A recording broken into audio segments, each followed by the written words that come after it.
Well, the weather has become absolutely glorious for doing something like this, but I'm here cleaning out my new server,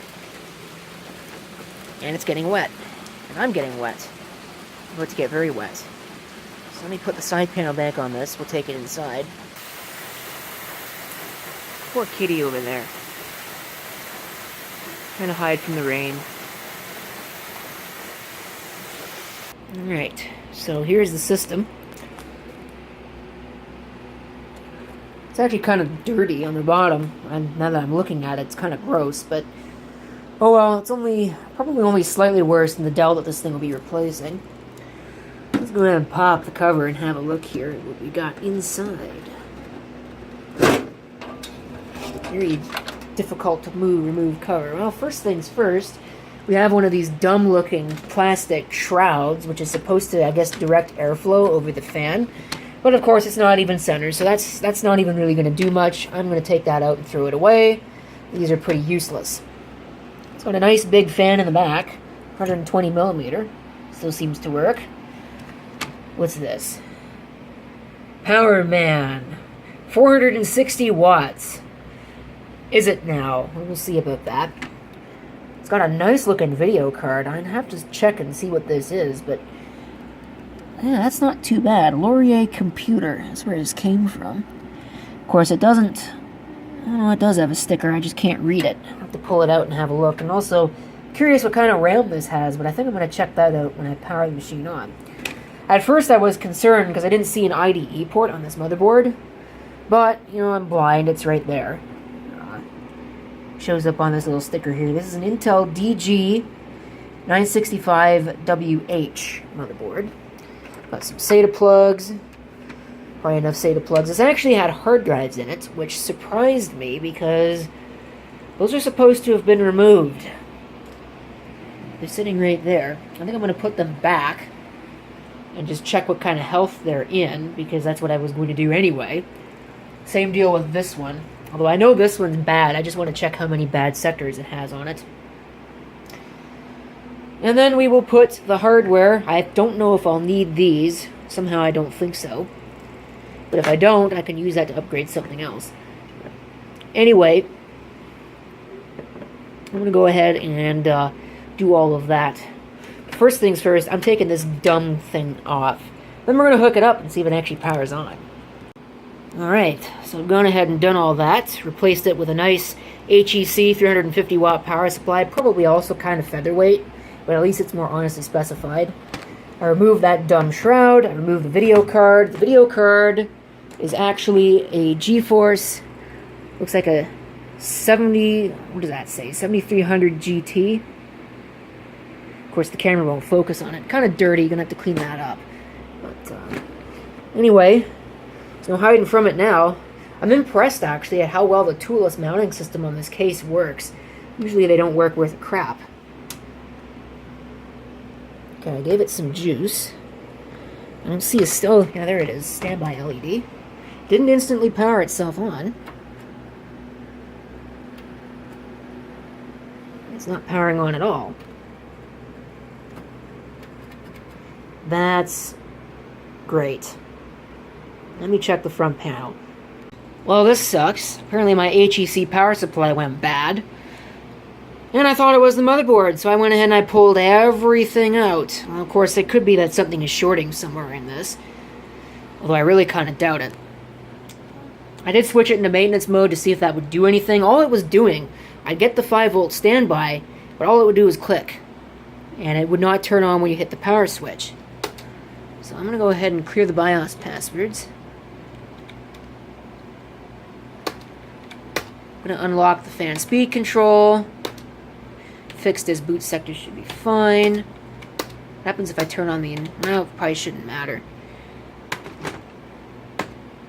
Turn that. I'll turn it off. I'll put the jumper back. Probably put the CMOS battery back. And... okay, first cold boot.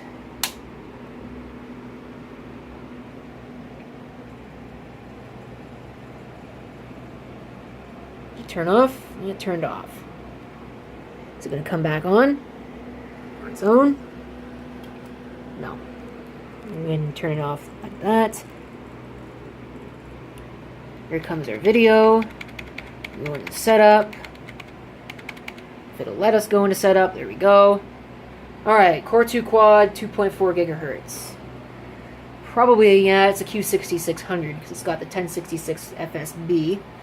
4 gigs of RAM. That's not too shabby. So that's actually pretty nice. Because I pulled out the CMOS battery, I am going to have to reset the settings. If I can. What on earth is going on? No, I guess you can't do it that way. I thought you could. The other Intel board you can. I don't know why you can't do that with this one. Oh, you can't actually put in a number. You have to do it manually. That's very annoying. This is the 18th. 2019. I scroll right past it. It is 10:51, so that is 22:51. Hopefully the CMOS battery will actually stick on this one. Boot configuration, that should be fine. Peripheral, that should all be fine. Drive configuration. Native, it should be AHCI. Floppy, 1.44. Here's our event log.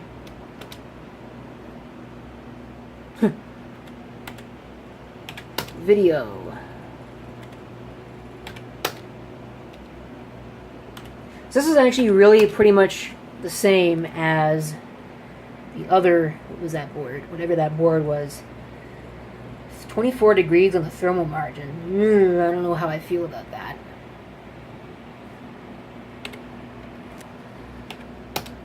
Probably should be a little bit higher than that. Of course, everything else should be fine. Nothing in the security. Other than maybe VT. After power failure, power on. It's a server, it's going to be sitting in a closet where I won't be able to access the button.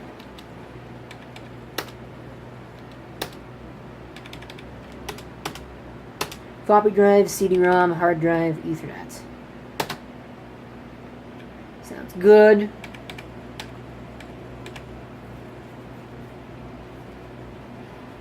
USB boot should be enabled. So should... Well, I'll leave that alone. Emulation type should be automatic. Exit saving changes. Should it turn off? It will turn off.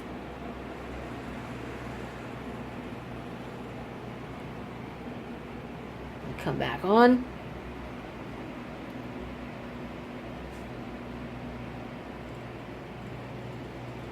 And it should let me know that there are no bootable devices. Or it'll try to boot to the network. Which of course won't work because there's no network devices to boot from. Let me go through all the rest of the drives and we'll see what happens. I'll also pull out this onboard, or this video card. We'll see if the onboard works. Okay, I've confirmed the CMOS battery is good and that it was in fact the power supply that is not functioning. We'll have to look at the power supply later. Thermal margin is not really filling me with confidence. Of course, I don't know what it's comparing itself to. Go ahead and look at our drives here. There's both of those drives. No, I want to look at the IDE. I don't see anything on the IDE bus. Any way to look at the IDE bus. But it is there. You can see it. So...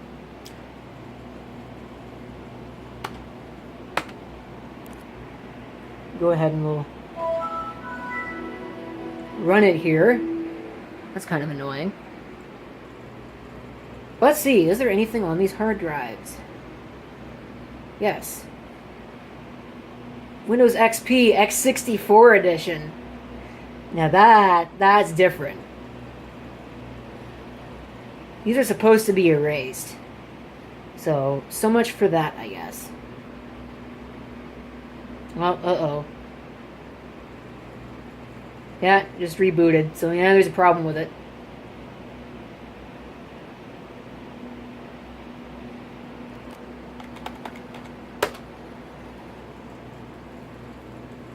A CPI table.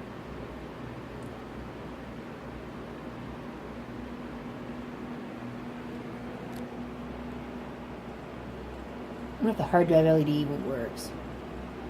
It looks like it just rebooted it again.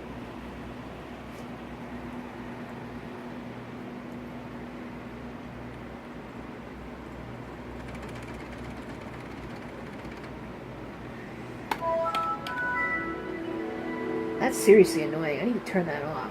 Why is my camera not focusing? Autofocus. Disable automatic restart on system failure, which is one of the dumbest things Microsoft ever did.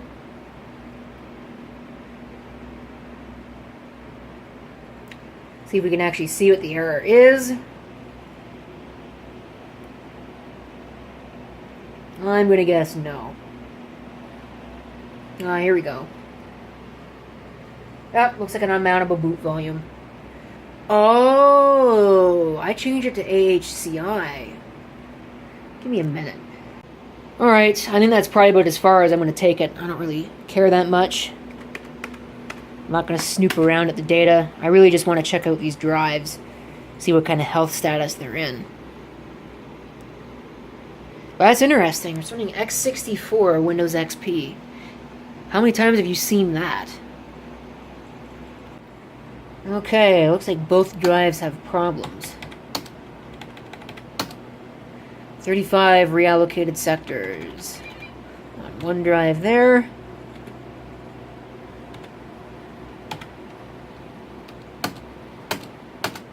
Five reallocated sectors on the other one. How much power on does this one have? Yeah, they're both about the same. So, it is what it is, I guess. Let me pull all that junk out of there, and we will go ahead and get this all squared away and make sure that it works properly.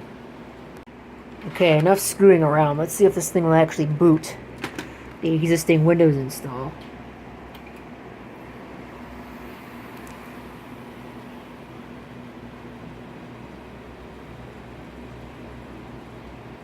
Out any modifications.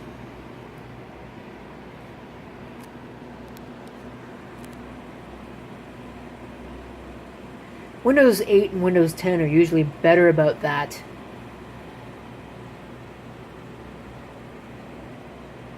than Windows 7 and earlier used to be, but still, you never know. Okay, connected to it remotely. It is kind of slow to boot, but it is there. I'm not sure why it's so slow. It's the same CPU. Same amount of RAM. It might be that the RAM's a little slower, though. That might be why. I don't know what the RAM runs at. I guess I'm going to check that. Comparing Windows.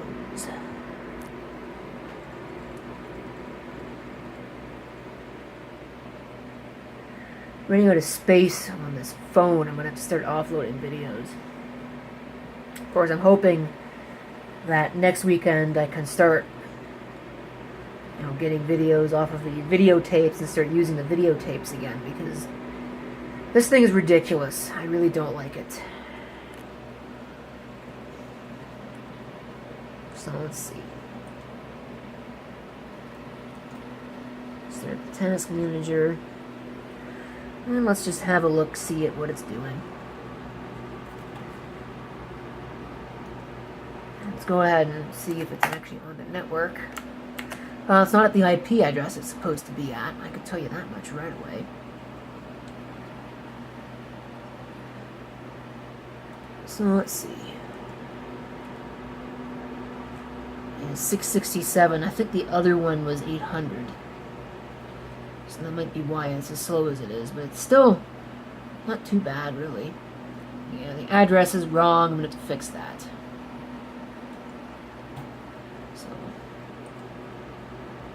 course, when I do that, it's going to boot me out of my little connection here. So, well, thanks to a little false start, because the gateway didn't get set properly, it's now in the network group wrongs.